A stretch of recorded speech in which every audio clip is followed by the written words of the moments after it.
We've got our hands on Honor's XI, a budget phone focused on photography that goes on pre-order starting April 16th at 999 dirhams, with retail sales starting on the 24th of April.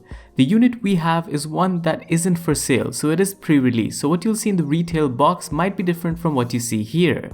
But nonetheless, here you find the phone in its gorgeous phantom red finish, with a SIM tool alongside a micro USB charging cable and a standard power adapter.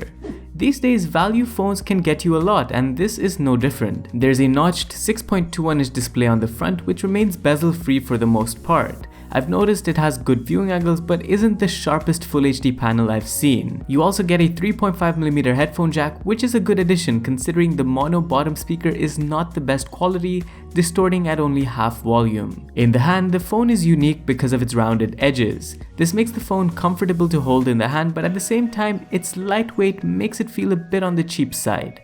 Nonetheless, the power and volume buttons are pretty tactile, and the fingerprint scanner on the back is very dependable but a bit on the slower side. With more and more phones in this price bracket, Honor differentiates the XI with its camera. The triple 24, 8 and 2 megapixel setup is formidable with its Quadra CFA sensor for better low light photos and night mode. You also get AI capabilities, which I have tested a bit with more than 500 different scenes the phone can recognize. There's also a wide angle mode to capture more detail in your shot, and as for the front, you get a 32 megapixel selfie snapper that also doubles for face unlock and has a unique screen ring light for selfies in the dark. I've played around with the phone for a bit, and I'll put up some samples from the phone on screen for you to judge too. Processor wise, there's a capable Kirin 710 octa-core chipset on board, 4GB of RAM and 128GB of storage, which is expandable up to 512GB via microSD. The combination works well for gaming, and I've tested Asphalt 9 so far, and day-to-day usage isn't too bad either, but sometimes you do see stutters here and there. So far, I've also noticed some heating up of the phone towards the camera area, but this is just when gaming or when using the camera a lot. But as far as the user interface goes, the software on here is not the latest with EMUI 9.0, but is still very much functional, complete with theme support, gesture support that might need some refinement, and also Honor's share of bloatware, which is useful at times but at the same time can get in the way.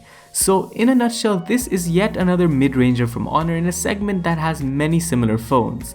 For this phone to stand out, it will need to deliver value on its camera front. But that aside, the micro USB port for charging the 3400 mAh battery is something that stands out both in terms of the battery's generous capacity, but also in terms of how future-proof the phone might be due to its lack of a USB-C port, even though it does support fast charging. This should be an interesting one to compare among other phones in this price segment, so do look out for those videos coming up. Make sure to subscribe to the channel, let us know what videos you'd like to see next in the comments down below. Thanks for watching, this was Vaibhav, and I'll see you in the next one. Adios!